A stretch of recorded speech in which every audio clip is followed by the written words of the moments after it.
So, how much did your mother leave you? Larry asked me bluntly right after my mother's funeral. I couldn't believe he said that, without even a word of sympathy for me. He must have thought the inheritance was already in my account, because he saw me with the bank book.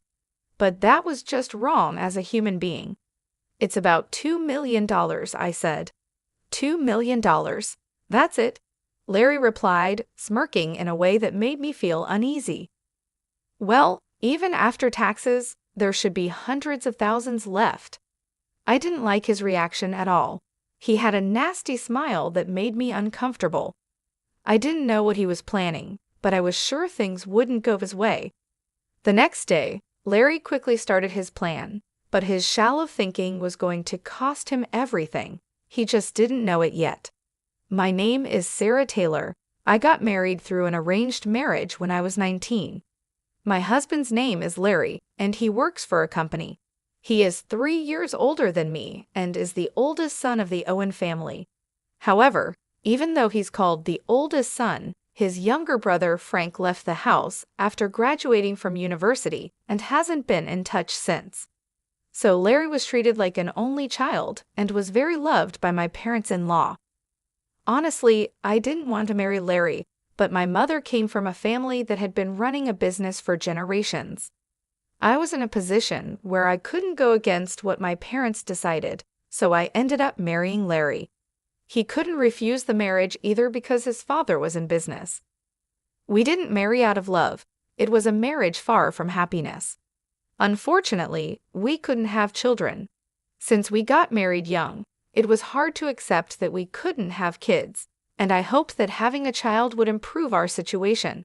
But even with hospital visits, it didn't happen. Hey, barren woman, are the chores done? At first, my parents-in-law, who used to treat me well as a young lady, started calling me a barren woman after a few years. I mean, you should be able to make it happen if you just do what you're supposed to do. It's a waste of money going to the hospital. My father-in-law would say mean things to me every day, but Larry never stood up for me.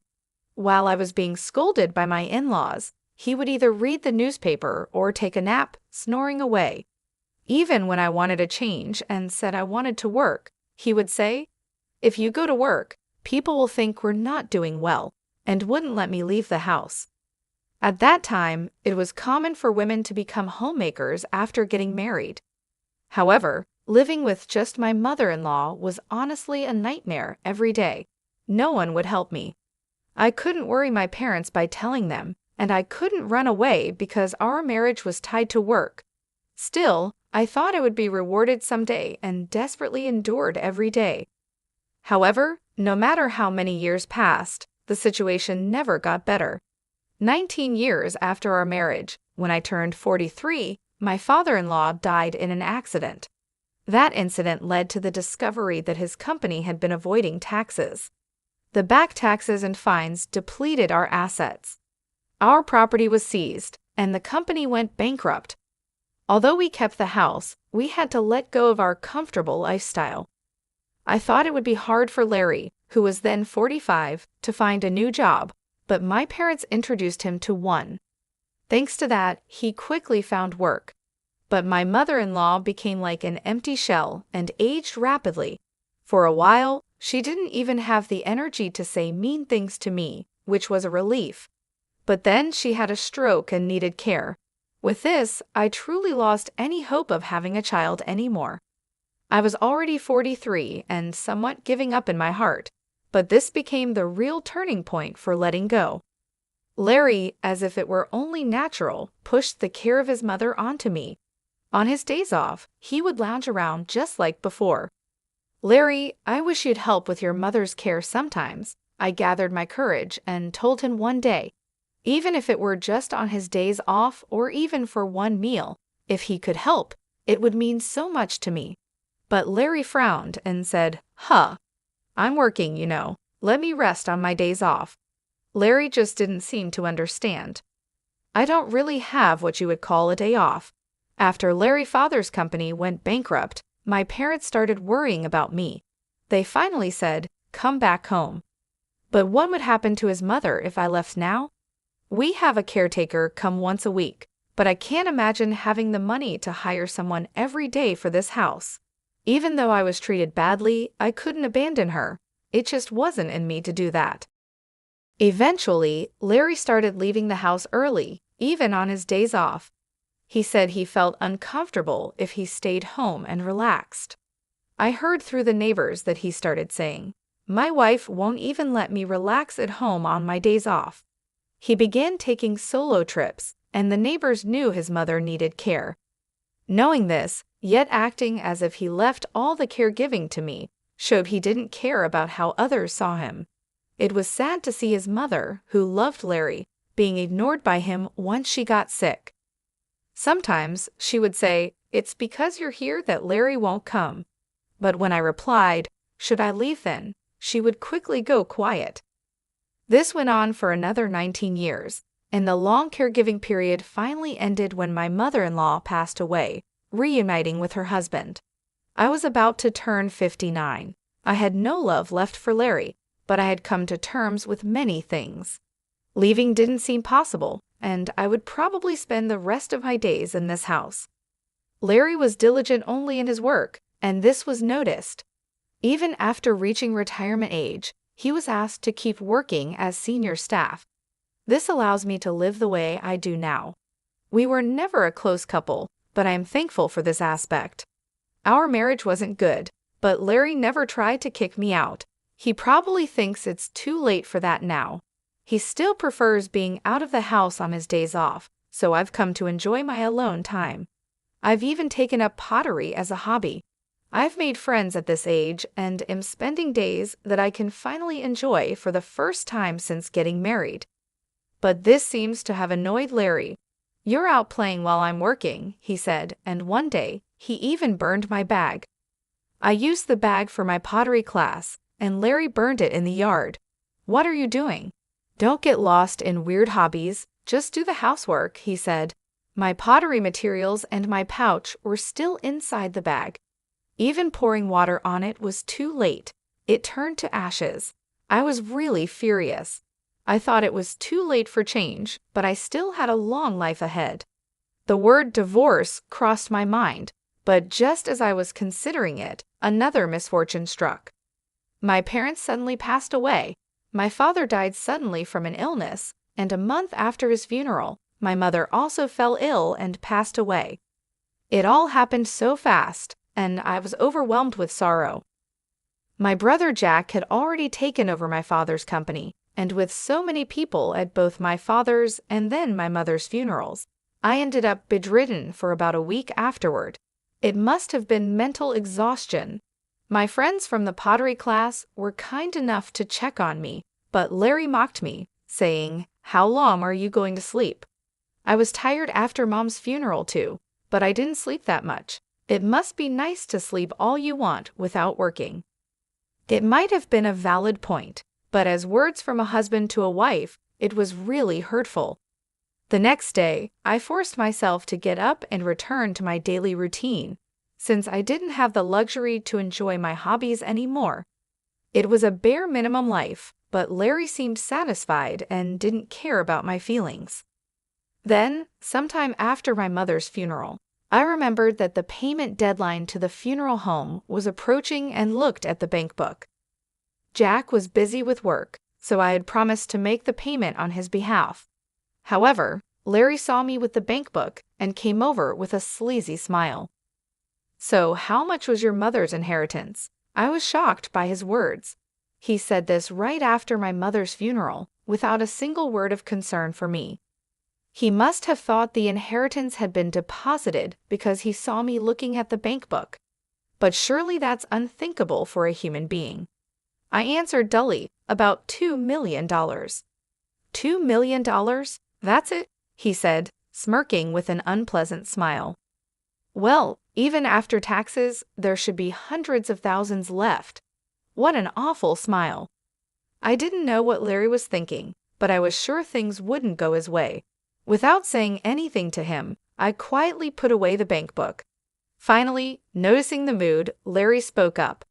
"Well, you've had it tough. You should rest early today. It was unusual for Larry to offer kind words, maybe because he felt awkward. Far from making me happy, it made me feel sick. I didn't want to see his face anymore, so I went to bed early that day. However, something unexpected happened the next day. After breakfast, Larry left for work as usual. But then I got a call saying he hadn't shown up at his workplace. I was shocked because this had never happened before. Worried that he might have been in an accident, I hurriedly called Larry, but I couldn't get through. As I paced around restlessly, I walked into the living room and understood everything. On the living room table was a piece of paper. It was a divorce form already filled out by Larry. The moment I saw it, I thought, "No way," and checked where I had put the bank book the day before. As I expected, the bank book was gone. Unbelievable, I muttered and sighed. It wasn't an accident or anything. Larry had likely disappeared on his own. I had thought he was up to something in the living room that morning. By taking those items, he must be planning to start a new life without me. Larry hadn't driven me out before because he was waiting for my parents' inheritance. The stolen bank book was proof enough. Even with this realization, I remained calm. There was no need to panic. I slowly filled out the divorce form and took it to the city office. Larry had sown the seeds of his own downfall. I decided he needed to fully understand that it was too late for regrets. I properly contacted Larry's workplace and said, "I can't reach him either, but it doesn't seem like an accident. I'll let you know as soon as I get in touch. Sorry for the inconvenience." The workplace said they would treat it as a paid leave for the day and wished him well, which made me envious of Larry for having such a good workplace. After all, it was a company introduced by my parents. I hoped he would be sincere towards his workplace, but now he was going to be a stranger to me. I managed to submit the divorce form successfully. After going through so much, it's surprising how easily I became free. I wondered if my life could have been different if I had divorced earlier. As I was packing up my things, my phone rang. It was Larry, who hadn't answered my calls before. I knew what he would say, so I ignored it and kept packing. The phone kept ringing again and again. Eventually, even the house phone started ringing. It was probably Larry, and it was so annoying that I reluctantly decided to answer it. "Hello," I said casually. Sure enough, I heard Larry's panicked voice on the other end. "Yes, I called because I was informed you hadn't shown up for work. You should contact your workplace immediately." "That's not the issue right now." Larry interrupted me, shouting, "I can't withdraw the money." Hearing his voice, I couldn't help but burst out laughing. So he finally noticed, huh? I thought he must not have realized because he stole the bank book in a hurry. "My ID? You burned it, remember?" "What? No, don't you remember it was in the bag for my pottery class?" I answered, laughing. Larry sounded flustered. "Then this ID, isn't it expired?" "I wouldn't know. After your mother passed away, I repeatedly asked you to take care of the paperwork. I went to the bank for the procedure, but they said it couldn't be done because I wasn't the heir. So the bank book was left untouched with just a few dollars remaining. Don't mess around. You have to properly organize things for someone who's not here anymore, right? You said you'd take care of it eventually, so keep it in mind. Don't blame me." "Then what am I supposed to do with this bank book?" "What to do or not to do, unless I go to do the paperwork, there's nothing that can be done about it." As I spoke, Larry kept complaining, but I didn't feel like replying and fell silent. Impatiently, Larry seemed to have gone back to the bank teller, explaining the situation. "I accidentally burned the ID. Can't anything be done? Maybe by proxy? Look, I'm on the phone with my wife right now."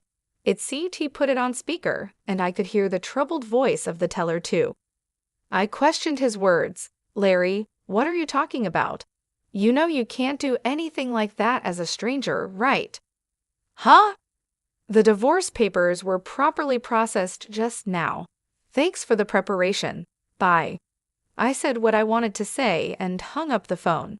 I'm sure the bank teller heard my last words too. By now, Larry must be either pale with shock or red with anger. Just imagining it made me laugh. I knew I had to leave the house before he returned. With that thought, I quickly packed my things and left the house. My destination was my family's old home, which was empty after my parents passed away. I had inherited that home as well. My mother's assets from running her company totaled $15 million. However, inheriting a large sum of cash wouldn't be safe if Larry found out, especially since we had no children. So I inherited just enough to live comfortably, about $2 million. The rest was the family home, my mother's beautifully preserved dresses, and my father's antiques. If these heirlooms were appraised, they would be worth a lot. I had my brother Jack's permission for this arrangement. Jack had moved out after getting married and was worried about the family home becoming vacant. He had children and had taken over the company, so he was happy to inherit just the cash. We completed the inheritance discussions peacefully. After arriving at the family home, I informed Jack that I had divorced Larry and would be living there. He said, "If you are going to live in the family home, it won't be empty," which is a relief. "But are you really okay with divorcing Larry, Sarah?" "Yes," I replied. "We don't have children, and both our parents have passed away. If we both want a divorce, then it's for the best. I want to restart my life, and I have no regrets." Jack was worried about me being alone, but living as Larry's servant for life would have been worse. Besides, if I could spend the last moments of my life in this house, where I had many memories with my family, even if I was alone, it would be happiness. Larry kept calling me many times after that, but he didn't think I would be at the family home and never came to visit. That day, I spent alone in peace. The house was lonely without a family, but I felt relieved from the bottom of my heart. The next day, I finally gathered the energy to go make a deposit. The bank book was with Larry, and it was a bit troublesome to retrieve it. I decided to go around 5:00 a.m., assuming Larry would be asleep. When I got home and opened the front door, the smell of alcohol hit me. Wow, I couldn't help but grimace at the smell. Entering the living room, I saw beer cans scattered all over. My bank book was torn and left on the table. This is terrible. Tearing up someone's bank book like this, no matter how angry you are, is just wrong. I gathered up the pieces and put them in my bag. I also took a few clothes and went back to my family home. Then I headed to the bank. As I approached the entrance, I heard someone call out, "Sarah." It was Larry. He had been waiting for me. I noticed the bank book was gone, so I figured you'd come here. "Whether I come here or not is none of your business," I said. "Don't say that. We've been together for so long." Even though the divorce was finalized, he still talked like this. I ignored him and entered the bank. Larry kept trying to talk to me, but I firmly ignored him. That's when it happened. "Brother, isn't that Sarah?" Someone called out. "Frank, why are you here?" It was Larry's brother, Frank. Both Larry and I were surprised to see him. We hardly ever saw Frank, usually only at funerals.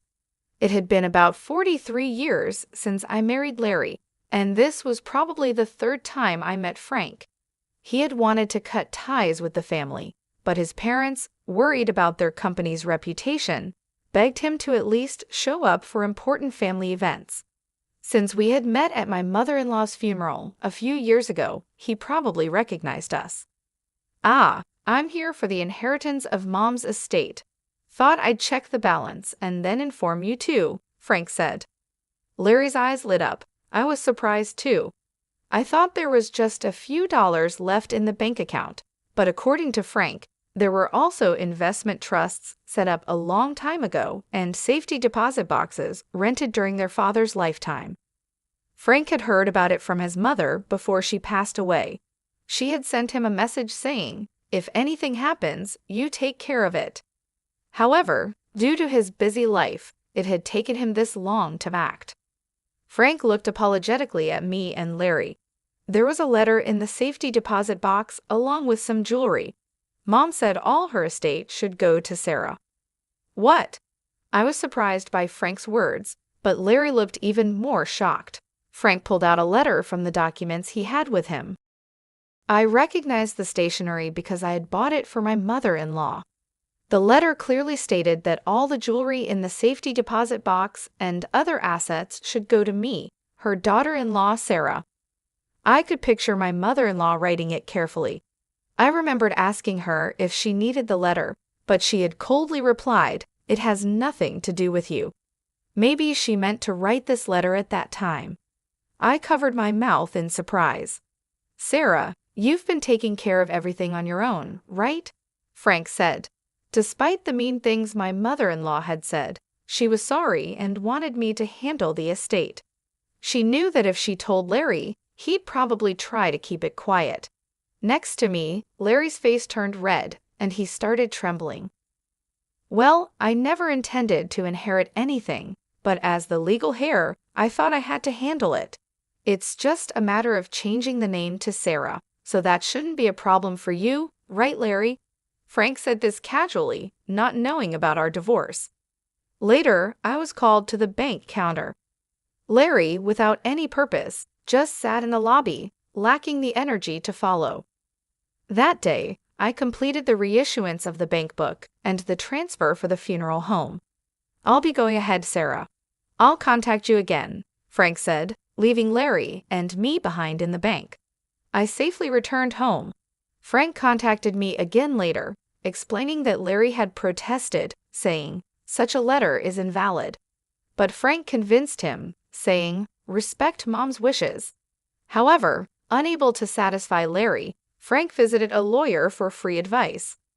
Although the letter couldn't be recognized as an official will, the lawyer suggested that settling by discussion would be more cost-effective than hiring a lawyer. Larry agreed to the inheritance of the house. The investment trusts weren't worth much, and Larry reluctantly gave up on those and the jewelry.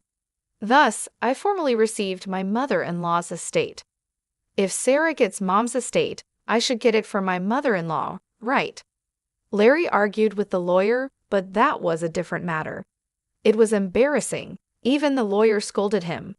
Larry couldn't accept it and finally tracked me down at the family home, showing up at my doorstep. I was wrong. "Let's start over," he begged, realizing he couldn't get anything. He knelt at the doorstep, pleading for reconciliation. Start over? There was never any love between us to begin with. What's there to start over? For the first time, I felt free to speak my mind. I shared my long-held feelings with Larry. He fell silent, seemingly regretting his actions for the first time, and I couldn't help but smile. "At least you still have the house, right? Have you contacted your workplace? If you're so desperate for money, you better work hard and not lose your job." After saying that, I closed the door. It was finally over. The bank book held assets left by our mothers, and with this, I could surely live comfortably from now on. Larry, however, continued to be absent from work without informing his workplace, which led to his dismissal. I had warned him. Without even his passion for work, what was left for him? Maybe his hard work wasn't out of responsibility, but to maintain his dignity. Now, without anyone to show his dignity to and missing the easy money he thought he'd get, it wouldn't be surprising if he felt he had lost his purpose in life. Even though I was concerned for someone I had spent years with, that was it. I had no intention of helping him. "I truly apologize for the trouble caused to you, Sarah. It's really regrettable," Frank said. He was the only one who apologized and told me I no longer needed to deal with Larry. Realizing the family's issues early on, Frank had left home young and was probably living happily now without involving himself in that home. Larry had become a recluse, but at his age, he could probably live on his pension. Wanting to start over showed he had some courage at least, but he should try starting over on his own. I began attending pottery classes again, and my friends were delighted with my return. I hadn't realized how enjoyable it could be to spend time just for myself. At the pottery class, I even met someone wonderful. Though I had sworn off marriage, being with someone who loves me might also be a form of happiness. Rather than being alone forever, it might be better to embrace new beginnings. It might feel too late, but just like with the divorce, it's never too late as long as you're alive. Anyone can find happiness, no matter their age. I believe that.